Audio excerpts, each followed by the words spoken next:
Hello बच्चों, नमस्कार। आज की इस वीडियो में हम पढ़ेंगे पाठ 9 कहाँ कहाँ से पानी, कक्षा 5 पर्यावरण अध्ययन। इस पाठ को पढ़ने से पहले आप वीडियो को लाइक करें, अपने दोस्तों के साथ शेयर करें और चैनल को सब्सक्राइब जरूर कर लें। चलिए शुरू करते हैं नवा पाठ। कक्षा 4 में आपने पढ़ा कि पानी का उपयोग कहाँ कहाँ होता है। अगर हमारे घर पर 3-4 दिन पानी नहीं मिले तो हम बहुत परेशान हो जाते हैं। हम पानी के बिना नहीं रह सकते। पानी जीवन के लिए अति आवश्यक है। सोचिए और बताइए, पानी के लिए कैसा पानी, पीने के लिए कैसा पानी काम में लेना चाहिए। आपको नल, टंकी, हैंडपंप, ट्यूबवेल आदि देखे होंगे। कभी सोचा है कि इनमें पानी कहाँ से आता है? पहले कुएं, बावड़ी, तालाब, नदी, झील आदि से पानी लाते थे। आजकल शहरों में घर घर में नल लगे हैं। गाँव में भी जलदाय विभाग की टंकियाँ बनी हैं और उनके पास नल लगे हैं। कहीं कहीं पर हैंडपंप भी लगे हैं। पता कीजिए और बताइए, आपके गांव और आसपास पानी के कौन कौन से स्रोत हैं। दूसरा, आपके गांव, शहर के आसपास कोई तालाब, झील या बांध हो तो उसके बारे में निम्नलिखित जानकारी एकत्र कीजिए। इसका नाम क्या है? यह कितना पुराना है? इसे किसने बनवाया? इसमें पानी कहाँ से आता है? इसके पानी का उपयोग किन किन कामों में होता है? इसके पास कौन कौन से मेले, त्यौहार आयोजित किए जाते हैं? तो इन प्रश्नों का उत्तर आपको स्वयं को देना है, क्योंकि आपकी सबकी जगह अलग अलग है। राजस्थान में जल की महत्ता को समझते हुए राजा महाराजाओं और जन सामान्य ने मिलकर जल संग्रहण के लिए समृद्ध तंत्र विकसित किए थे, जिनमें से एक या एक से अधिक तालाब आपस में नहरों द्वारा जुड़े होते थे।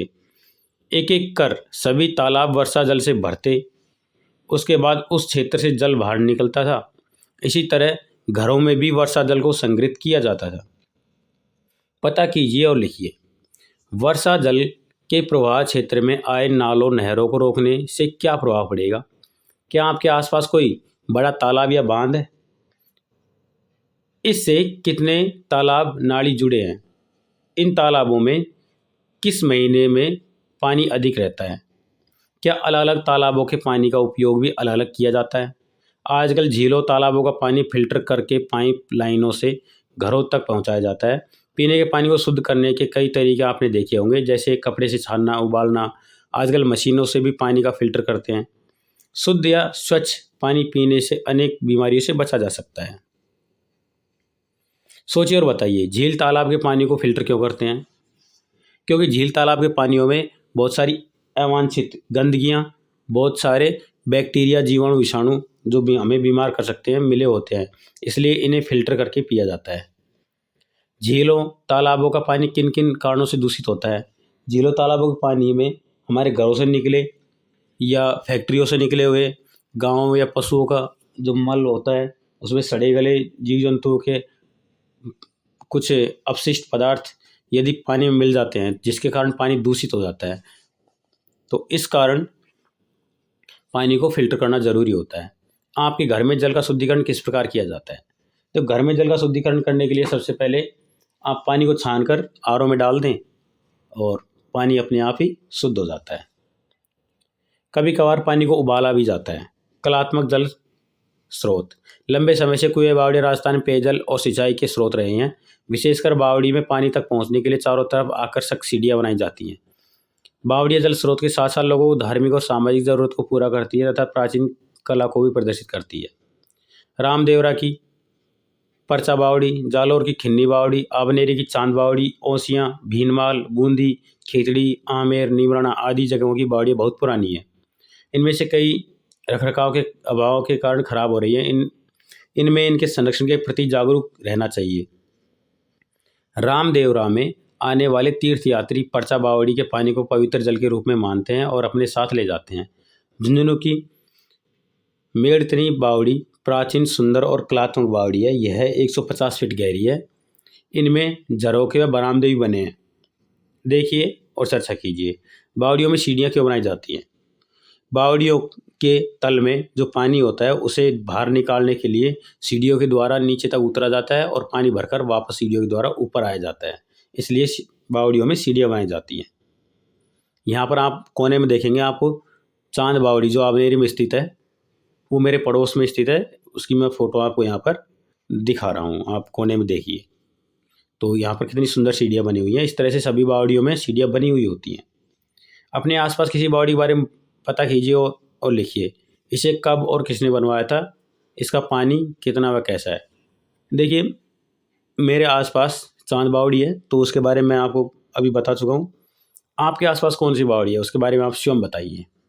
ये मुझे कमेंट करके ज़रूर बताइए कि आपके आसपास कौन सी सुंदर बावड़ी, कुआं, तालाब, झील या कोई बांध बना हुआ है, उसके बारे में आप मुझे कमेंट करके ज़रूर बताएं। जो नीचे कमेंट बॉक्स लिखा हो उसमें नाम लिखें उसका, और अपनी जगह लिखिएगा आप कहाँ से हैं। ठीक है। बावड़ियों का पानी गंदा ना हो, इसके लिए हमें क्या करना चाहिए। बावड़ियों का पानी गंदा ना हो इसलिए जो बावड़ियों में के अंदर जो पानी बहकर जाता है उसे साफ करके या तो बावड़ियों में जाने दें या फिर उसे जाने ही नहीं दें। बावड़ियों की तरह अनेक कुएं भी कलात्मक हैं। कुएं गोलाकार होते हैं, इनमें पक्की दीवारें बनी होती हैं। कुओं में से पानी कई तरीकों से निकालते हैं। इनके आसपास बने चौकोर चबूतरे पर कलात्मक छतरियाँ, खेलियाँ, कुंडियाँ भी बनाई जाती हैं। कुंडियाँ क्या होते हैं, जिनमें पानी भरा जाता है। सोचिए और बताइए, कुएं और बावड़ी में क्या अंतर होता है। कुएं गोल होते हैं और सीधे खड़े होते हैं। बावड़ियाँ चौकोर होती है और उनमें सीढ़ियाँ बनी होती हैं और ये काफ़ी चौड़ाई में होती हैं। कुएं में पानी कहाँ से आता है। भूमि के अंदर जल की धाराएं बनी होती हैं, उन जल की धाराओं से बहते हुए कुएं के अंदर पानी आता है। चित्र में जो तालाब दिखाया गया है उसका पानी पीने योग्य है। नहीं, क्योंकि इसके अंदर बहुत सारे पशु और व्यक्ति नहा रहे हैं, जिसके कारण यह पानी दूषित हो गया है। पेयजल स्रोत किन किन कारणों से प्रदूषित हो रहे हैं। पेयजल स्रोत के अंदर बहुत सारी गंदगियां मिल रही हैं, जैसे कारखानों से, घरों से निकलने वाला गंदा पानी पेयजल स्रोतों में मिल जाता है। उसके अलावा पशु पेयजल स्रोतों में नहा लेते हैं, जिसके कारण उसमें भी कुछ गंदगियाँ मिल जाती हैं। कुछ जीव जंतु उसमें पड़कर मर जाते हैं, जिसके कारण बहुत सारी बीमारियां मिल जाती हैं जो हमारे पीने लायक नहीं रहता। इसलिए पेयजल स्रोत प्रदूषित हो रहे हैं। उसके अलावा पेयजल स्रोतों में जल की मात्रा कम होने के कारण पत्थरों में से जो फ्लोराइड है वो अधिक मात्रा में होने के कारण भी जो पेयजल स्रोत है उसमें फ्लोराइड अधिक होने के कारण जल प्रदूषित हो रहा है। पेयजल स्रोतों को साफ पानी रहे, इसके लिए हमें क्या करना चाहिए। पेयजल स्रोतों में अधिक मात्रा में पानी आए और साफ रहे, इसके लिए हमें अधिक से अधिक मात्रा में पेड़ लगाने चाहिए।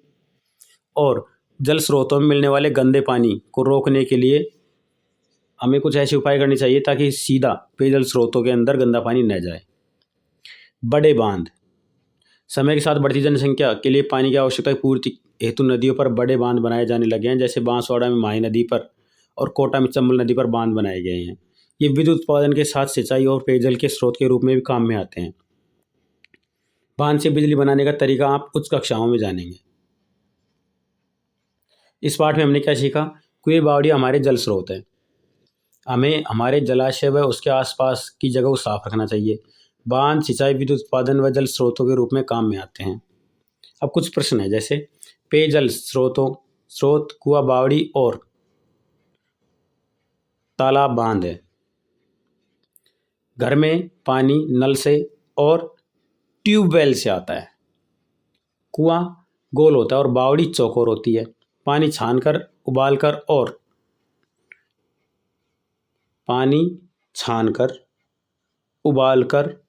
और रासायनिक प्रक्रिया से साफ करते हैं। सार्वजनिक जल स्रोत राष्ट्रीय धरोहर है, इसका हम संरक्षण करें। तो इन्हीं प्रश्नों के साथ हमारा यह पाठ खत्म होता है। जाने से पहले वीडियो को लाइक करें, अपने दोस्तों के साथ शेयर करें और चैनल को सब्सक्राइब जरूर कर लें। अब हम अगले 90 पाठ के साथ मिलेंगे। धन्यवाद। 90 के अगले पाठ